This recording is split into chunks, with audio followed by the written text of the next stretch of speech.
Hi there, Bill Hitchcock. It is February 3rd, 2025. We got a lot of information to get out to you. You can see blaring there in red. We got a fishing report to get out to you. Yes, a fishing report. We're going to be talking about dogfish. We're going to be talking about blackfin tuna, bluefin tuna. We're going to be giving you sea surface temperatures. We're going to be talking about world record fish that were caught here in North Carolina. Some of them I've never even heard of before. Some of them we know, old, tried and true, but I think it's 4 different world record fish that have been caught right here in North Carolina. And boy, we got a lot to talk about this. Why is that man wearing a shark on his head? Good reason. Jump on into it. Fishing report. Salmon Almies up in Nags Head report. Captain BC, another 100-inch bluefin tuna. That activity has been going on for a while up there in the Outer Banks. Done deal sport fishing out of Teach's Lair, which is in Hatteras, North Carolina. Is there another Hatteras? Hatteras. They say nice blackfin, and then this past weekend, nice blackfin, and eventually found the bluefin. You may recall the last fishing report we did that, and I can't remember who reported this, but the bluefin tunas were being caught like 3 miles offshore of Hatteras Island. Keep that in mind because that's where they're hanging out this time of year. Oceans East Bait and Tackle says the drum are still biting off of the beach and around the piers, plural. Take a look at a couple of these drum pictures right here. Drum has been the one most consistent, if not the only fish consistently caught up and down the coast of North Carolina. Such places as Chase and Tail out of Atlantic Beach report, take a look at this. Josh Height with a nice red drum caught at Fort Macon, right there, Beaufort Inlet. Now, let me correct that. He was fishing, they just said Fort Macon. Now, Fort Macon is there at Beaufort Inlet, but there's also part of Fort Macon that's what they'll call the beach area, the part where the park is. So Fort Macon is the state park is pretty big. I just assumed it was the inlet. Now, I want to go to Jolly Roger Ocean Pier in Topsail. This is about 4 days ago. They're catching drum too, and I want to make, well, hang on to the whole idea about topsail as we move forward. Don't you do that to me. Here we go. Johnny Mercer Dogfish Tournament was this past February 1st. I've been so excited about this when I first found out they were having a dogfish tournament in February for several reasons.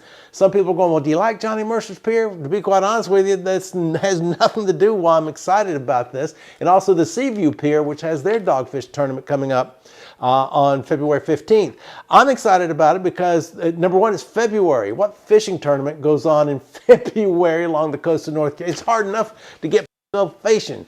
And then they're utilizing a species that's just not targeted in the recreational community. It's dogfish. They're great eating fish. They're usually thought of as a commercial viable fish.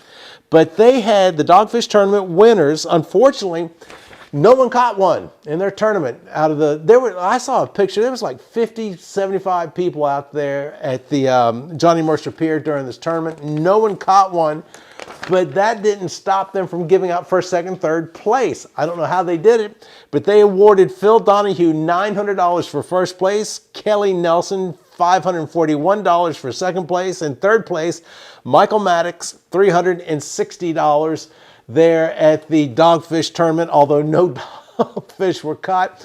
Listen, they had a great time, and that's what it's all about. This is called recreational fishing. That means fun. So these guys out there in February having fun.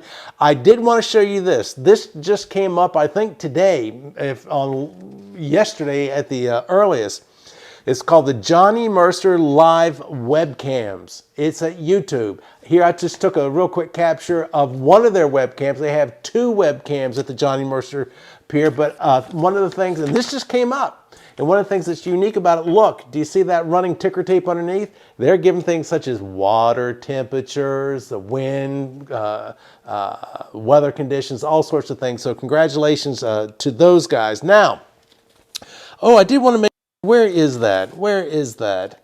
Oh, don't tell me I don't have that. I had, there it is, from the messages at YouTube. I had, it's Kim Bloodsoe, looks like 12D. She says, please start commenting more from Bald Head Island to South Carolina state line. We love your channel. We're at Holden's Beach. Well, boy, I went, nothing's open. Piers or bait and tackle shops, nothing's open down in that neck of the woods. And that's what indicative of this time of year. It used to be all up and down the coast of North Carolina. But as soon as they start opening up, as soon as they start getting some fishing reports, and I just check them with the charter boats, nothing. If you know somebody, get up with me, BillHitchcock@mail.com, BillHitchcock@mail.com. That's what I would prefer, or post there at YouTube, and I'll be glad to get whatever information out to you. Let me see if I have this at the ready. Do I? Yes. Seawater surface temperatures. If you watch the show, you know that I like talking about these. There have been some changes just since our last show. Now, you may recall that from January 29th to January 31st, the seawater surface temperatures at Jeanette's Pier in Bogue Sound. Listen to me next, Head. Bogue Sound. Get it together, Hitch. That they went on the 29th from 39 degrees to the 31st to 45 degrees. They jumped up 6 degrees in that 2-day time period. Well, since January 31st to February 3rd, the beach water temperatures are still at 45 degrees. Now, to just take a look at this, you can see, and I'll show this graphically, or better up close, in this area here, this is where Nags Head, here's Oregon Inlet, you can see the diverse water temperatures from like 40 degrees going up to around 50 degrees and going on out here to the Gulf Stream. So right here, and you can see that cold water coming on down until you get around waves Rodanthe Salvo, you can see that the temperature break is a lot. And as you get on the south beach of Hatteras, you can see the temperature break is a lot. We have those warm waters in between Cape Hatteras and Cape Lookout, which we've been talking about for I don't know how long, in Onslow Bay. That's always where the warmest waters are during the winter time. Beach water, water temperatures around the Bogue Banks area has warmed up as well, so we'll keep you in tune with that. Now, weather, never trust weather 3 days out, and the only thing constant about weather is that it's going to change. Here it is Monday, February 3rd. We're talking stuff. People going, why is that guy wearing a shark on his head? We're going to talk. That's from the Johnny Mercer's Pier, from the Dogfish tournament. Hopefully I showed you, you got to see some pictures earlier. I've been rambling through this so fast that I didn't really stop and talk too much about it. But that's the kind of fun they have. That's what I like to see when it comes to a fishing tournament. Now, world record drum. Let's see what we have here. I wanted to talk about that. We're first going to talk about the world record drum. Most people know it was caught in 1984. It was in November of 1984 on Avon Beach. There on Hatteras Islands on the North Beach. In fact, you can see, if you want to see this drum that was caught in 1984, they got a trophy of it there at Frank and Fran's Bait and Tackle in Avon. It's been sitting there for I don't know how many years. And also, if you look at that special we did on North Carolina Red Drum, I'll put the link in the comments section. It's a wonderful half-hour program. It's an alpha omega on drum where they migrate, their life cycle, how to catch and release them, all that kind of thing. We talked with Frank Folb, who used to be the owner of Frank and Fran's, about this very thing. So I'll put that link down there, make sure that you see that. So the drum weighed 94 pounds and 2 ounces. They were using mullet, I believe it was cut mullet, to catch that all tackle world. It was David Deuel red drum. Now, how about this? Let's see if I can see it right here. Here's a world record that just happened a couple of years ago.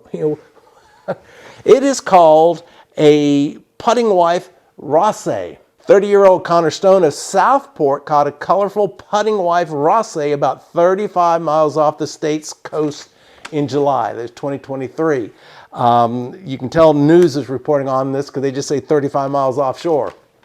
He's out of Southport, but look how pretty that fish is. That is 3 pounds, 11 ounces. That is a Puddingwife Wrasse. And if you've heard of that before, congratulations, I never have. That's the world record. The next world record is a bluefish. Let me see if I got that here somewhere. Bluefish. It was caught in Hatteras Inlet. World record bluefish was caught in January 1st, 1972. It was caught by James Hussey. And in Hatteras Inlet, it weighed 31 pounds and 2. A bluefish. Yeah, go in the water with that big old piranha. He was using a plastic eel when he caught that in Hatteras Inlet in 1972. And the last fishy I want to show you is called and I've never heard of this one either, a Bigscale Pomfret. It weighed 26 pounds, 11 ounces, caught April 21st, 2023. And again, you can tell news is reporting it by the location. They said he was fishing about 50 miles east of Morehead City. So that's on the east side of Cape Lookout Shoals. That's in Onslow Bay. That's out there somewhere.